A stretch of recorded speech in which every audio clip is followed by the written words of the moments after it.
Yo guys, welcome back to the Fryday Podcast. I'm your host, Big J. I'm RJ, and today we have Dr. Davinchi, CEO of Ill Kid Records, aka Dav. How you doing, guys? All good, how are you? Thanks for coming on. All good, all good. Pleasure to have me on today. You're a bit shy on the last one, you didn't want to do it with Nugget sketchy, innit? Hey, I had to send the team in. Had to switch it up last minute and oh yeah, I'm not doing it. No, sometimes you do have to send the team in first to get a little... Yeah. I think See Dad was what's doing back. his job out in the back. That's it, he was just there coordinating everything. Little puppet master. How we do? That's it. So should we go right back to the start? Like, Right where back you to from? the start. Where did you grow up? Yeah, give us a little Area? breakdown of you. Well, grew up Highfields and then moved to Belgrave. Yeah. And grew up Belgrave, then moved out of Belgrave. And you know how it is, you got to get out the ends. Yeah. And, always kept it road, kept it hood. And, always kept the same friends because you can't change your friends. Yeah, And, 100. always understood what was going on with, all the different changing, markets of what's happening. Like, remember when Pogs was out, people was trading Pogs. Oh yeah, man. When, I remember when it Pogs. switched up to Pokemon cards. And I remember Pogs and Pokemon cards. Tazos as well, man. I was there. And there's money in everything. Yeah, there is, yeah. We was just hustling the place down. From what I remember you, man, you always had that hustler's ambition, innit? Just any way you could make money. I mean, at one point, I heard you were selling turkeys at gosh. Thanksgiving. Man's gone straight in. Like, seriously? Yeah, no, I mean, obviously everything else was kind of like, I know you were always getting into your money thing, but... Yeah, that was a bit of a random in that one because, I said turkey, you know what? Full on turkeys, bro. I was like, you know what someone told me? I Yeah. just Oh, came I on, got you a said it was text. I got a turkey? text of Dav. I ain't seen him in a long time. He goes, what's he saying? He goes, what can I is it say? I actually got that good one. I was like, yeah. He goes, I got that 10 out of 10, bro. yeah. He goes, Turkey. anyone needs any turkey? Yo, I got you. And I was like, "What, turkey? Proper, like proper organic- turkey. I'm like, organic. This is turkey. Marks and Spencer. Like Proper grade turkey, innit? That's it. Yeah. One There's of them money in ones. it. You know what it Literally. is, bro? It's just a thing, innit, man? It's just like a product. You sell it. Yeah, bro. if you can make money off it, this guy was doing it. From what I this guy was doing it. What's the weirdest thing you sold? The turkeys. Bro, turkeys. Yeah, turkeys is up there, right? Yeah, basically, like a few years back, Go on. bought myself a farm. Yeah. And, yeah. There's better farm talk, innit, nowadays, man? Are we gonna call it? Kieran went to Are we work gonna at see a this on farm. Amazon Prime? Davinci's farm. Maybe in the future, innit? With Kieran working there. It depends how things work out. Yeah, man.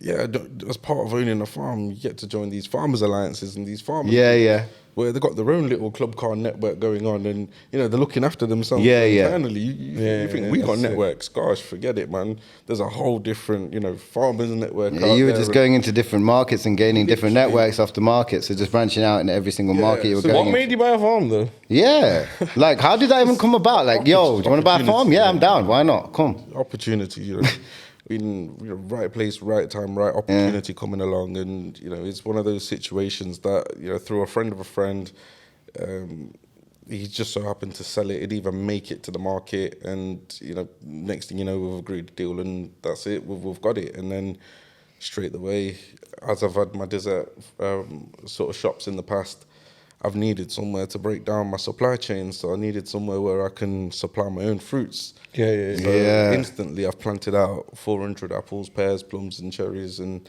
Yeah. now I'm just at that point where next year or the year after I should be seeing a nice little return off the fruit. But the plan is to break down the fruit supply chain. That's and that. sick. That's so crazy. that's how I accidentally fell into it. And at the same time I thought to myself, right, is it worth getting a house right now, or is it worth Yeah, it's a bit of a investing in shaky land? situation, yeah. And you can't really go wrong with land. No, you So I can't. just thought, let's The jump in with it. farm thing, were you like doing the work yourself or the hard labor, or did you have like workers and stuff like that? No, it's nice because you just got to think outside the box of the situation. I thought, gosh, what am I gonna do with a farm? How am I Yeah, gonna that's mow what the lawn? I've Yeah, been like, thinking. you're I'm obviously in it, like, yo, I what am I have gonna do anxiety with attack, this? bro. Like, what am Every I gonna summer, do with man's the farm, there bro? with a little lawnmower. No, I I thought, thought we'd be there set for five football team, like, a little football thing, and like, come lads, come play football, I got some land. Do you know what I mean?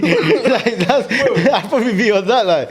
then I thought outside the box. And Yeah. I thought, gosh, what am I gonna do with all this grass? I need to maintain the Yeah. place. I need to mow the lawn. Yeah. It's like, cause I can't exactly get a cow and let a cow eat the place down. But then Yeah. I started speaking to the farmers and the Farmers Alliance, and he turned around and said, well, you do know that we will technically take that out, like have an agreement with you where you do something for us and we do something for you. And the something you do for us is you provide us the grass to feed our animals, and then we'll do you some favours. So you'll be... You can technically mow my lawn for free and do some odd jobs for me at the same time. Okay. Win-win. That's win-win. Without win-wins. Skill for skill. Yeah, literally. So Right. I'm going back to the old school barter days, and one day I really do wish that society can leave the whole financial system and go back to bartering and sharing, where you supplying and converting a skill for skill or good for good. Yeah. Do you know what I mean? Breaking the middleman out. So let's go a little bit back again. Did you go how were you at school?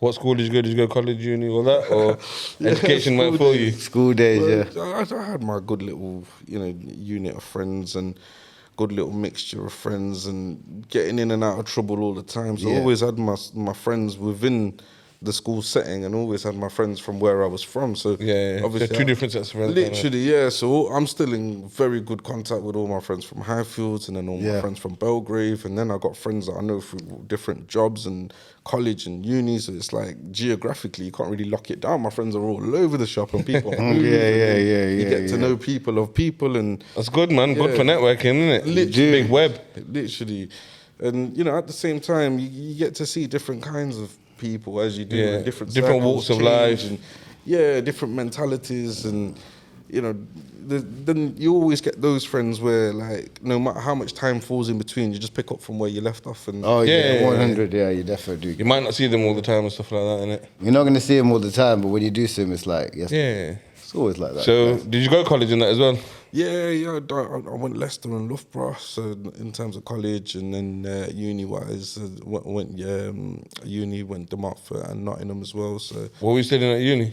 Oh gosh, not a lot really. It's just was it business business? Showed up for the grade. Every Asian comes on here and done business. No, because obviously you went into business after. If you don't do medicine or engineering, then you're not really studied nothing, innit? So I didn't study nothing. If you don't do that, you're not really brown. You're not doing business, innit? So one of those ones. So. Yeah. So did your buying and selling really come from? Because really, when I knew you, I mean, the amount of times I linked you, the amount of times you've changed your car, has it always come from buying and selling a lot of cars? Because I know you used to do that quite a lot. It's come from trial and error, man. Because I used to do my cars, and then but it never used to work out to begin with, and it always made a loss, or something went wrong, or something just didn't go to plan. And it was always one of those situations that always, instead of taking it as a loss, because naturally you'd always have like peers and family members that just cuss you out for making a loss, and it's like you can't just see it like that. You got to see it as learning. So you might take a monetary loss, but you want your credit. You want credit for your losses as well, really. Over time you get to learn what to look out for in transactions, and then then things become very, very successful. So it took a bit of time to get there, but then eventually we ended up with some sort of high class cars, innit? Things like the Porsche and the Ranges, and it's just it's nice because it was all hard work in the making, because there were times where you took big losses, where you took big hits, and you're going to start again from scratch, and it's like, shit, I got to get a job again, or I need to find another way of getting money in, and that's why, like, I've always took risks, and that's technically how we ended up with the record label, by taking a risk. And we never intended to have a label, just by chance. Yeah, because I got a drill track out and started making money. Yeah, I want to ask you on that. So from farm to record label. Yeah, that's pretty it. much. Yo, that's mad, bro. So you basically did Clarkson's farm without Amazon. Literally. Yeah, and then basically just thought, allow this. I'm going into music. Well, the farm's still there. Oh, you still got this? So the farm's still active. It's still doing bits. Yeah, fruiting. The farm's fruiting right now. Fruiting. Every other weekend we'll get the shotties out and take a few shots, and oh, okay. So that's where that picture comes from. Or we can get the quads spin up there. You know what I mean? It's nice having your own space to just piss about. Really. Yeah, for real. Yeah, defo. 100%, man. Yeah, so you put out drill. Who put out the drill track? So it was literally my artist T1. Oh yeah, big up T1. It was his first big up, man. real hook. We drove down to Westfield's car park, jumped out the X5, and we linked up with D Block Europe's cameraman called Davinchi at the time. Yeah. So Davinci and Davinci. Yeah, literally. And we filmed No Hook. That track's done over 500,000 streams, and Smashed it. You know, he's done differently. well. And from those days, it's like he's now put a good string of tracks out. Yeah. And a collab with Sketchy, who's just released and done a podcast with. Yeah, big up Sketch. Big up Sketch. And you know, things are just moving in that direction. I never thought, you know, music would ever turn money like that. And I always, at the back of my head, I thought, yeah, it's a hobby. And, you know, it goes back to that old time phrase, you know, do what you enjoy. And, you know, if you do something that you enjoy, you'll eventually, you know, reap the rewards on it.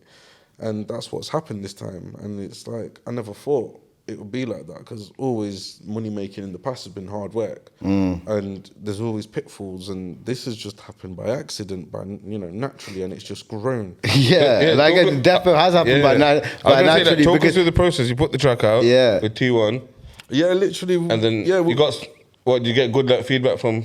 Well, it was at a point where, because we put it out without any structure, it helped us understand that we needed structure in the business. Yeah, for real. You can't just put a track out and expect. You need it. We put the track out and, you know, done 30K, 50K, 100K, and, you know, so on and so forth, and, you know, different platforms and just YouTube. It's done over 100K just on YouTube, but it's mainly Spotify that's done a lot of the stream work for us. And, you know, then it helped us realize that, okay, we need a distributor. And then we got into understanding and learning about having distribution. And then, okay, have we ever thought about publishing? Nah, it's all digital. We don't really need to go too deep in publishing. Okay, we can got a corner there. Then what else do we need? We need a cameraman. And then sort of what kind of effects do we need? And who's the best cameraman for the effects? So naturally, we went through a few different camera guys, a few people that could talk the talk but not walk the walk. And, you know, it was one of those, you live and you learn. You only trial and error. And then, you know, you go through which good cameraman you want. And then you understand different people have got different styles, you know. Yeah.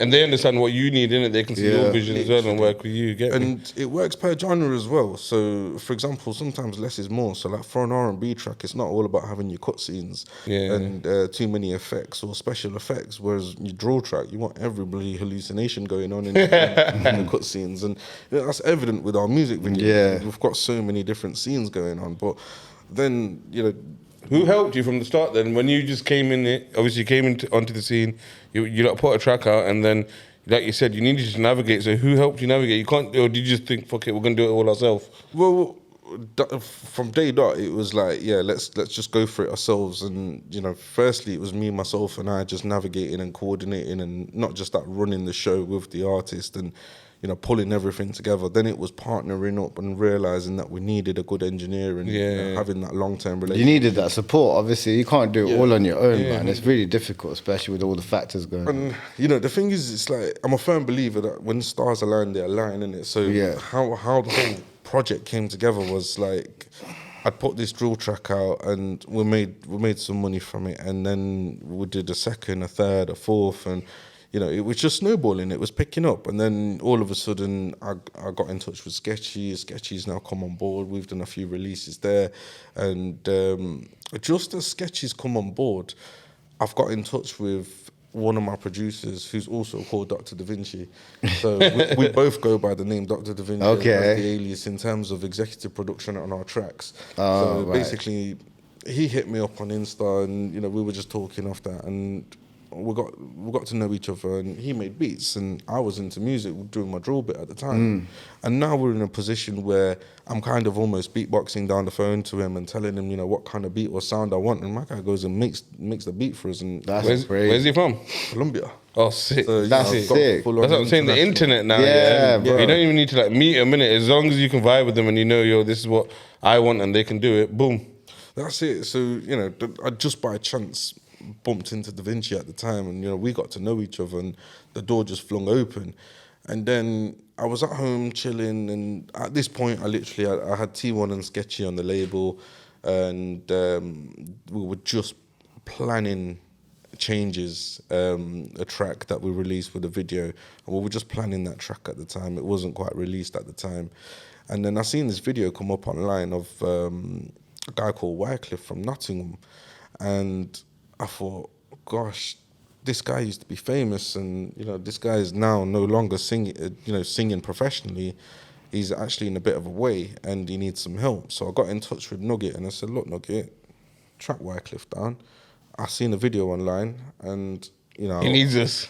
Yeah, he needs us. I want to turn his life around. Yeah. I want to, help him. Dr. any way Davinchi that I can. superhero. He needs us. So, Scouting him. Yeah, literally, Nugget found him, and we found him in a way. So we literally put him through rehabilitation, and hats off to Nugget and Sis. These guys, like my team, have put a lot of work into rehabilitation for Wycliffe. So Wycliffe was famous in the 80s.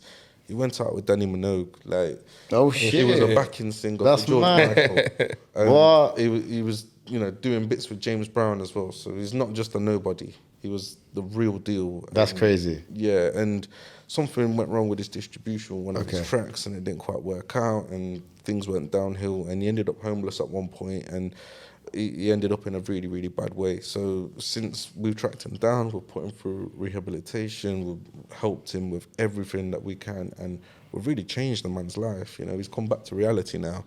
And it's a short journey before he's ready to start releasing again, but we are definitely going to be releasing new music from Wycliffe later on. Not so much this year, maybe next year, but when he's ready, there's no rush to it. And He's marinating.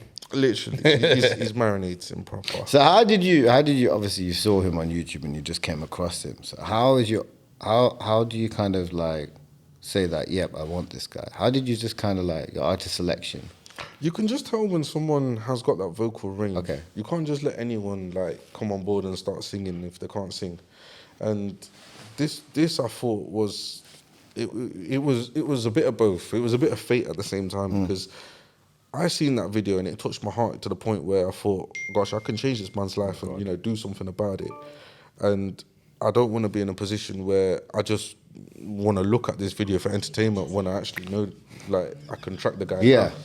Do you know what I mean? So that's the whole, like, because it touched me in that way. That's when I thought, God, I have actually got the connects to track a man down. I have actually got the connects to do some good and change a man's life. And when I realised that I got backing from Sis and Nugs at the same time, that just thought, okay, I felt like the project would now be invincible. I've got a solid team to now back it, and that's exactly what's happened. We've gone from strength to strength to strength, and Wycliffe's now got to a point where he's strengthened his vocals back up. He's sorted his way of living out, and it's not too far away that we'll start hearing some new music from him. Okay. Yeah.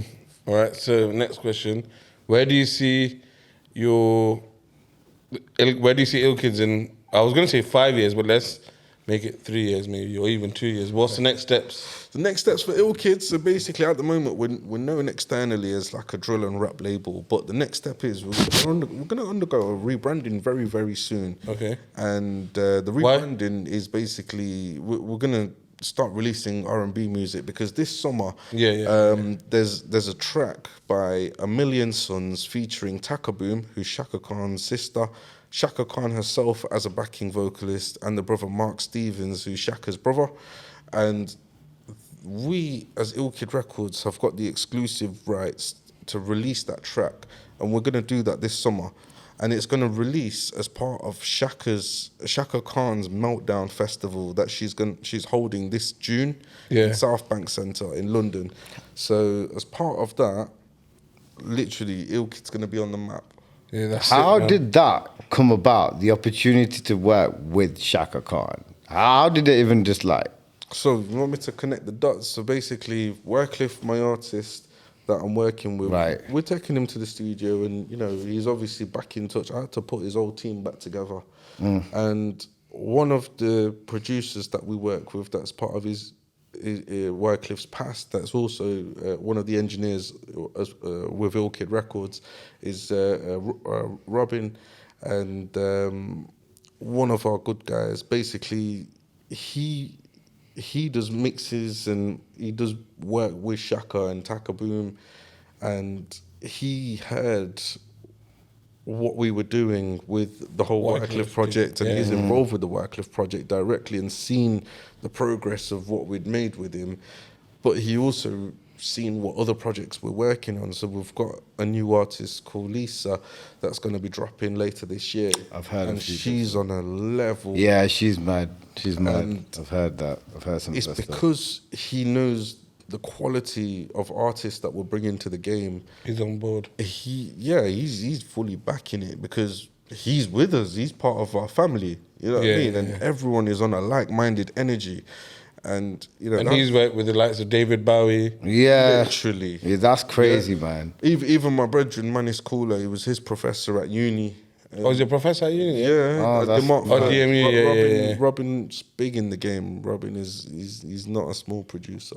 He's a That big- is crazy, though, man. So yeah, that's how it's all sort of connected through Robin. Working with like David Bowie, Shaka Khan. Yeah, even I think Zoe of from names like that, Faithless. man. Yeah, Zoe from You know Faithless. what I mean? I saw that as well. Like, That's my mad. man even helped the young people set their studio up. So you know, it's just he's one of the top. When is the festival again? If you don't mind me. It's in June. June, in South yeah? Bank. I don't know the exact dates, but it is We're this there. June. You can search it, Google search it. It's Shaka Khan's Meltdown at South Bank Centre this June. Yeah, perfect. We're there, man. Next question, yeah. Ask this to Nugs. If I'm a new upcoming artist, remember what you said? I go, I don't want to find you because don't find me. Yeah. So are you the man to find? No, I'm not. Yeah. Who's the man to find from Milkid, Yeah. man? I need to find someone. I got bars, bro. You know what? I've sent what 2 demos to you recently. What's it? 2 So demos. literally, the man to find is actually Nugs. So I specifically He's the one. I have my management team there to handle. Nugs is brutal as well. Like if you don't, no, ain't selling. No, Don't mind me. Yeah, but just go away. That's a typical yardman. Yeah. There's yeah. no nonsense, man. It's doing the first That time I brother met don't dude. Oh, so I asked this to Nugs as well. So what is if I am an artist? What do you look for? If you go, what are you gonna say yes or what are you gonna say no to? The thing is, it's not a yes or no situation. We're not trying to be Simon Cowell or anything. It's where Do you have a chair where you spin in it? it gets deeper than that, bro. It's Yeah. No, How it all came about was, you know, it was my own passion and love for music. Is the resonance like T1, my driller. I took him on board because I've seen elements of myself within him and like his music and how he's come about. And then Sketchy is just talented in himself, like how he's lyrically minded. And I can see the vocal talent. And when you've got talent of that level that is just, you know, lyrically just on their A game, you just feel bonded to the music. And then, you know, similar thing with Wycliffe, like the ranges that he pulls off with his vocals, and Lisa as well. It's just, I've literally got the Avengers that have their own little superpowers in their own ways of like. But the thing is, having the Avengers comes great responsibility because you're in charge of the Avengers. Literally. So now, obviously, how do you control what they do in their own time that's going to affect fan base and affect your label? What do you do then? That's where we have an additional management team behind the scenes, and you know, Yeah. we've got like the management team handle everything that's required for the artists and helping them with any difficulties that they've got, any support that they need. But then what's helping the whole project is we have a separate vocal engineer, we have a separate mixing engineer, we have a separate man that makes the beats, and then that's just the whole music side. Then we have a whole, we've got lovely Holly that is our visual director, and she literally storyboards our videos and helps with locations, helps with models, helps with choreography, and you know, I say helps with because she puts it all down and translates that over to the actual camera crew. And the camera crew then know what props and what scenes and what shots and what lighting they need, what ambience they're trying You got the to right do. people playing the position, innit? Literally. She's the make it happen person. Yeah. And you know, I like the fact that my whole team is like a family. They all know their own position. They all have got their own respect for each other. And they understand each other as well, innit? Literally, and they That's all have it. their own strengths as well. And the worst part of it is like my corporate background in human resources basically tells me that, you know, people generally do as very little as possible to get by. In a normal day job, right? Yeah. When it's not their business, innit? Exactly. Yeah, But yeah. what I'm finding with my team in the music side is Striving. hungry for it, and they'll take more work on. Like Nugs is trying to do like documentaries, and you know what I mean. I can't really say too much, but he's on his own mission, like trying to do big things and talking to big channels as well, and you know, Big up Nugs, man. Yeah, man, what a guy. moving in crazy directions, because even like first time as a label, we've grown somewhere, and we decided to be a sponsor for Leon Woodstock. Shout out Leon Woodstock. Sanchez, Yeah, man. Shout out older Leon bro. Woodstock. And Big up Leon. his fight is out on the 2nd of March, where he's got his title fight, and Ilkid are backing him, Ilkid are sponsoring him. Oh, for that. sick. That's and mad. he's actually going to come out to Misty Blue version 2.2, Taka Boom's track, and you know, featuring Oh, Shaq shit, and Mark sick. Stevens and A Million Suns, and it was like, that's all entwined in the whole project. So it's like we are trying to do big moves for a small record label, and it's like we kind of missed the middle out. So when was the record label actually established? What year? Well, the record label was out probably about 2 years now. Okay. And we turned limited in December, just gone. Okay. So things are picking up, but it's only because we've just put the drill music out and rap music. We've yet to. Yeah, launch all the I've heard R&B. most of the R&B. Like, some of the R&B is crazy. Literally, like Fire. I'd love to share with the audience and the public, but Yeah, we've got to I time know. these things, and that's failing to prepare is preparing to fail. So That's it, man. You said like you cut like the middleman kind of thing out. So apart from that, what other like kind of challenges have you faced, and how have you overcome them so far in your journey? well, there's always fake people, and that's one of the biggest challenge, yeah. And you get a lot of people that will talk the talk, and a lot of people that will try and over promise the world and try and pull the wool over your eyes, and it doesn't take long to figure out that something's not right. Yeah. And you get a lot of people that gas it off as well, and it's I can do this, I can do that. literally, and it's hard to find the genuine ones amongst the weeds. And when you find the genuine ones, hold on to them, because there's too many weeds out there, way too many weeds out there. There is. So it's a difficult journey, but it's a good journey. All right, the next question is to do. You said you got your drill artist, and then you got your R&B and different genres. But in London, or right now, they're saying that drill's dying. First of all, do you believe drill's dying? And second of all, will the record label just move on to the next trend, or will you always have a drill artist, or are you going to be looking to branch out into different genres anyway? That's sick, bro. Well, we are gonna branch out, and we'll be fools not to. But the thing is, drill will never die out. Drill is part of that younger culture. Drill is part of that culture that needs killing off, the wrong culture. And we're not proud to be promoting gun violence or knife crime or anything like that. But it's what that actual genre represents. Yeah. And it's the escape for those artists, and the time that I've got T1 in the studio recording a track and writing a track, that's time that I've got him off his road.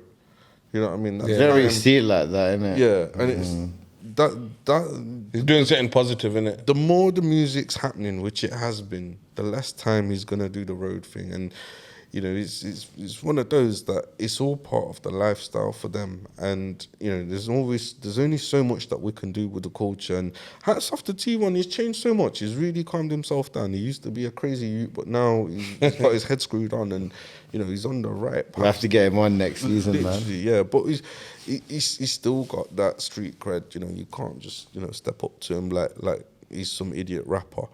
He does handle himself in that. Yeah, the life before writing rhymes. Literally, yeah. Yeah, I get that. And yes, we are going to branch off into different genres. And T1 himself has done a little bit of sing rap, and how he's dropped it on Changes, which is out. He's done sing rap on that, and then he's never going to move away from the drill fully.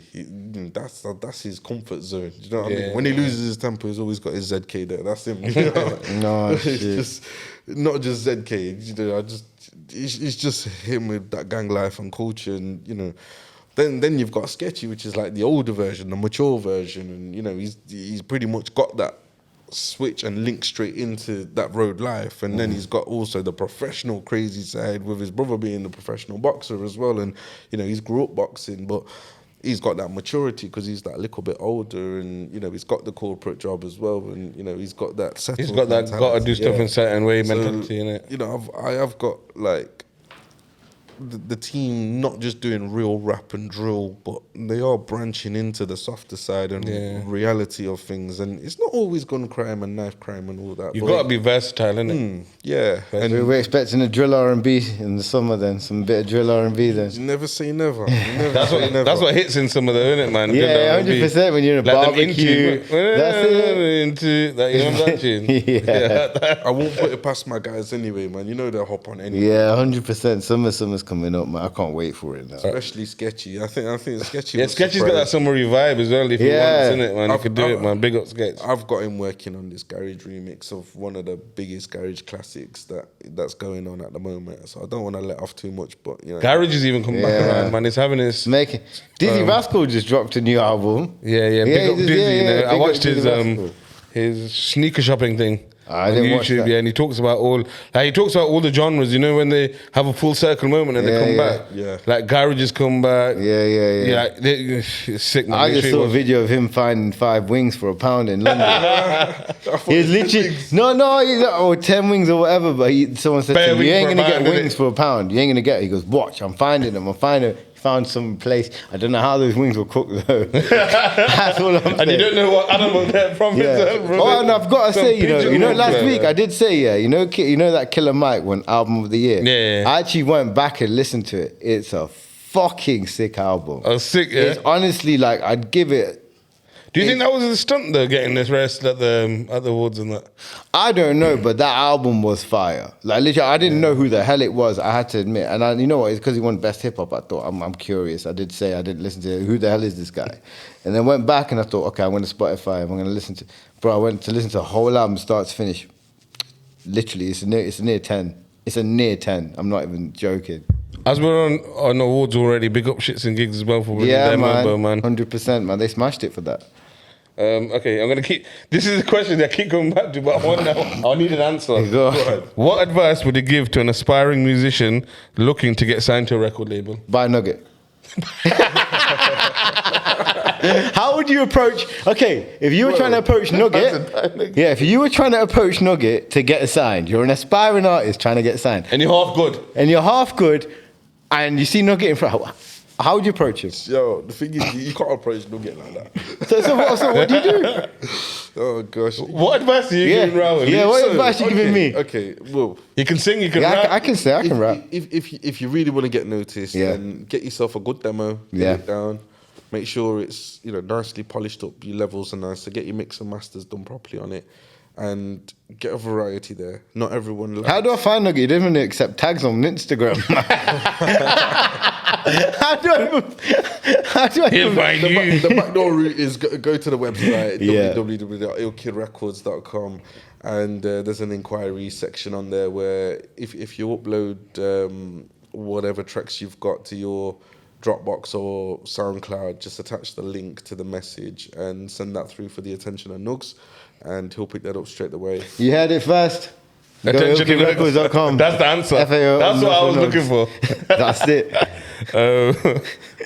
I think you've kind of already gone into this, but how do you navigate the digital landscape and streaming platforms to maximize exposure to your artists? Yeah. Do you have a team or? Yes, of course. We have a team, and the good thing is you always draw on people's strengths. So creativity can do its job, but sometimes you need experience in the industry. Yeah.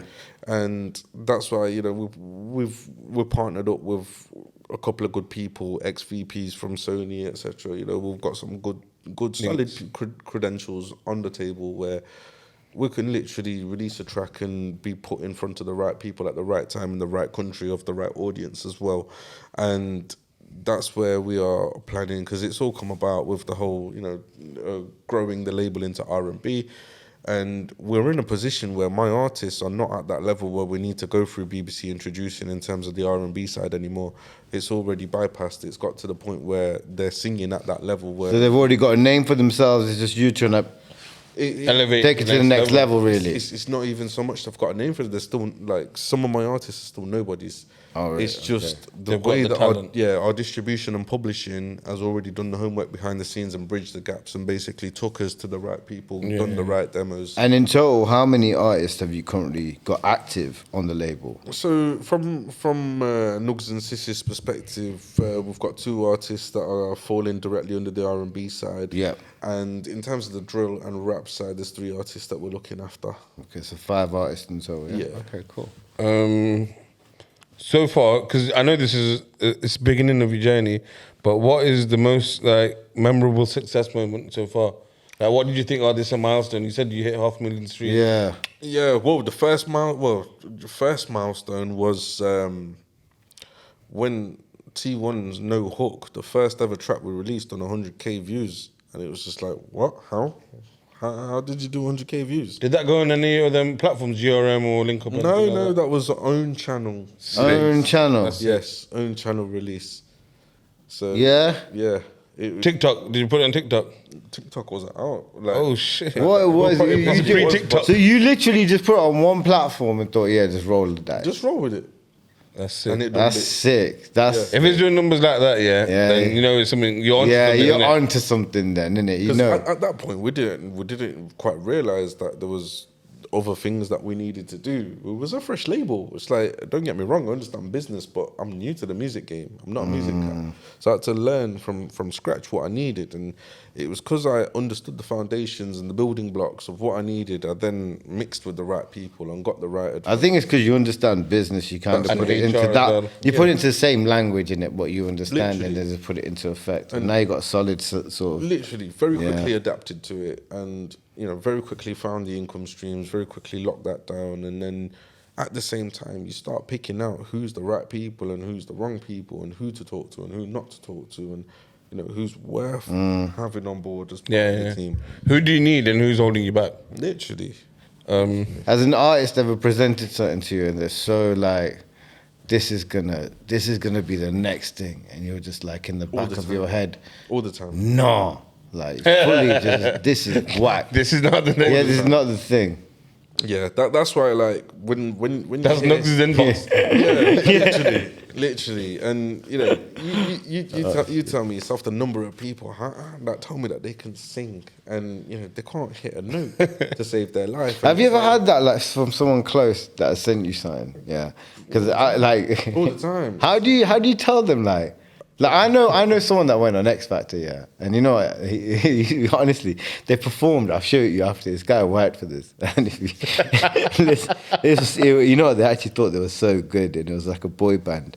And bro, like he's left the. I'm not gonna say his name because I don't know if he watches or whatever. And There'll be someone who knows him. That's the thing. So don't say his name. it was so like they did a dance and it was like it was NSYNC style. I'm not. Wow. Simon Cowell and everyone literally just ripped the living crap. Yeah, but they have people like that. But They take piss out they by actually purpose, felt innit? no. But they really felt that they were good. That's the thing. They actually, but you look at the thing on their face, like they were wounded. Like you could see when the thing you gave them, that the whole thing's on YouTube. Yeah, it's fucking bad. But have you ever had to tell someone that you're close to that? Look, you need to Get a stop job. with the singing thing. Get a 9 to 5. Allow this now. It's done. You're not signed.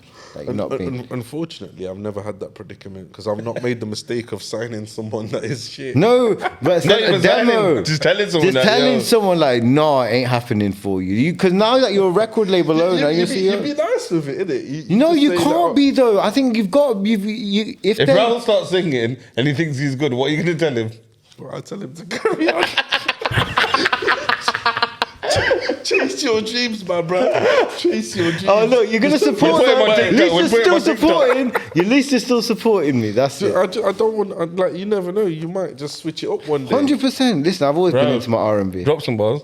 Not now. Next season I'll sing. You know what? Yeah, I've got a question for you. You kind of already went into it, but you said you want to change the branding. Yeah, well, not visually. So the logo will always stay as it is. Okay. Yeah. And I think we'll caught the right image with Ill Kid and what it represents. It's just in terms of what we're known as. We're just known as a drill label right now. Okay, but yeah, we're yeah, going to yeah. be known as a multi-genre or more of an urban label.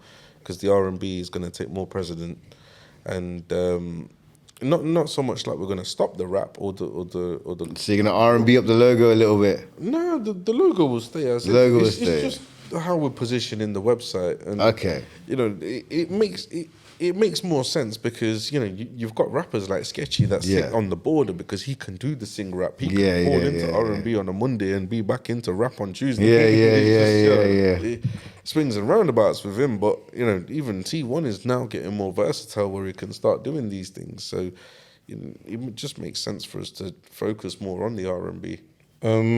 How do you help your artists on the record label engage with the fan base more and grow their social media presence?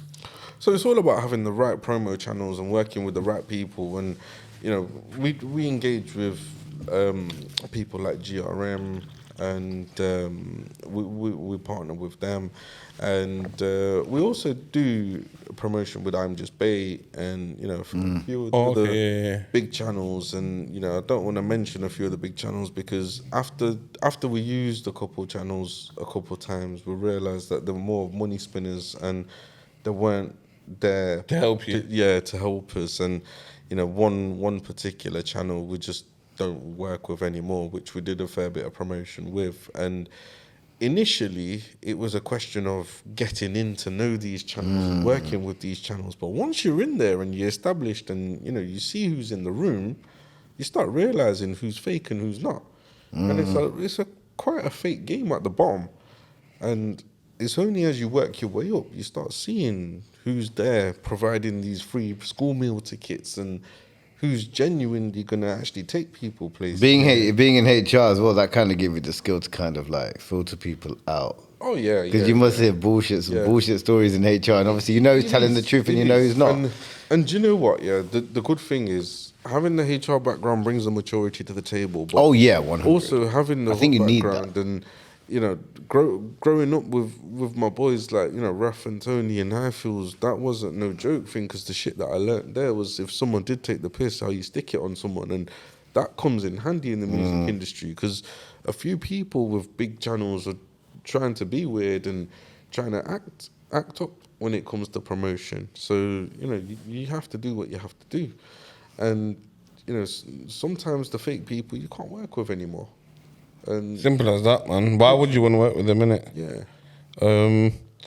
What are some common misconceptions people have about running a record label, and how would you address them? I don't think it's easy. It's never easy. They look at you just wanting to play Suge Knight and that, innit? Well, This guy just saying he's got Batman working He got for him. Batman and that. working He for don't him. rap. He don't That's sing.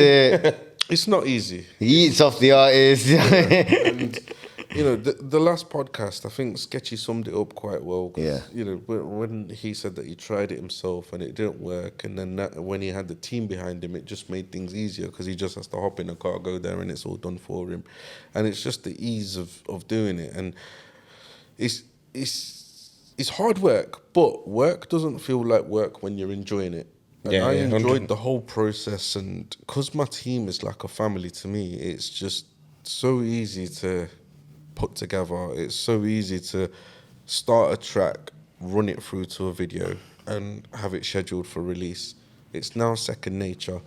So, But since you started, is it like been one big learning curve? Because this is something new to you, like you said, innit? You're it's never easy, but you know, it doesn't take an idiot to figure it out. You just got to make sure the fundamentals of business are obeyed, and you know, all your marketing principles are obeyed as well. So your 7 B's of marketing is satisfied: your product, your price, promotion, place, people, process, physical evidence, and you know, make sure that everything is done correctly. Then you know, you just SWOT analyze the place down, get your strengths, weaknesses, opportunities, and threats, and that's it. Let's say your artist comes to you with an amazing tune, and they've already got a fan base. It's different when they've already got a fan base. If they've got a fan base, they just need management in terms of how to grow it. Yeah. Now, you come across a lot of artists which have fake fan base, which is bot generated, and you know. Bought it from India. Yeah, I know They someone who built- buys followers, man. I know someone who buys followers, man. Yeah, and Silly. You know, those things just don't work out for anyone. Nah. There's a hella people offering that service online. I know, I've seen it. And you get people hitting you up, get people on comments and all sorts, and it's like, buying likes and shares. It's not ethical. Ain't it? Oh wait, sorry. I think you were gonna say something. Then I butted Yeah, in. no. I was gonna say, obviously, when an artist comes to you with a tune, right, and how long would it take? Like, if you heard it, and how long would it take to shoot the video and get everything released and ready? So what's the time? And would you even do that if they came with their own tune? Well, it's not that simple. Firstly, you need to make sure that the beat is owned outright. Okay, so let's say the beat is owned outright. He creates it, everything. No, he created. He bought it. Oh, he 30 bought quid. it. Let's say. Well, it's different licenses. If you're buying it if you're buying it for 30 quid, it's definitely got a little license agreement to it. And, So you got T's and C's to that. Yeah, T's and C's. Tied to that 30 quid. If you use this, I'm getting 50%. That's why I like to own my beats outright. Yeah. So, Davinchi makes a lot of the beats for Okay. us. So, me and him work together on it. So, he's an executive producer alongside myself. And we make sure that the beat is up to standard for what we need. Then one of my engineers, Chester, who's been at Sony for like 20 plus years, he hops on it. He's the vocal engineer, lines up the vocals, adjusts the vocals, but he'll mix the beat up a little bit and get that ready, and everything is now hand in hand working in harmony. Then it flies over to Robin, Shaka's producer, and he then does his mix and magic on it, where he brings all the different sounds out differently, and he'll mash it up the way that he likes it. He knows what he's doing. Yeah, literally. And, all through that process, the managers have got quality control all the way through. So they're listening to it, they're putting their input as well. And then it's coming to me for review at the same time. That's mad. And then when it's signed off at the end, Robin does an Apple mix and master, so it's Apple certified. And, because of his position, he can get all these things. All that certification. Yeah. Like that. Literally. Perfect. I think that's all my questions was. You got any more? Hey, I've known you for years. I've known you back. just being in and out of like different. As long as it's making money, it makes sense. Literally. That's it, man. But appreciate you having you, man. Nice. Let's run through the sponsors real quick as well. So we got RS Glass and Glazing. We got Mama's Kitchen. It's limited each and every time. Bring up Inbrief Designs. Take 1, 2, 3. Hey, this jumper smells of India, I swear to the Lord. Breathe it in like, ooh. Big up Pair of Two as well. We got one pair of trainers up there. I have no idea what they are. They are Air Max 1s. Some nice ones, to be honest with you. Big up, zap me up for your digital business card needs. I need to talk to you about that. That might be something you're interested in as well. Yep. And Make sure you get zapped up. big up Man Made, as per usual, with the fade every Wednesdays. Shout out Man Made. Big up Flexi Vehicle Hire. Skirt. If you need a car, they're getting normal blender cars now as well, so it's not just high end anymore. So make sure if you need even a month car, you just hit them up. Yeah, literally now. just hit them up for a car, whatever you need it for, whatever the occasion. And Mama's Kitchen each and every time, man. Yeah, man, 100%. It's a wrap. And we're back next season. Oh yeah, wait. Big up Leicester Podcast Studio. Yeah, each Leicester and every Podcast time. Studio. And big up Ilke Records. Yo, Little kid. Records. Good luck. Yeah, man. Great for having you on, bro.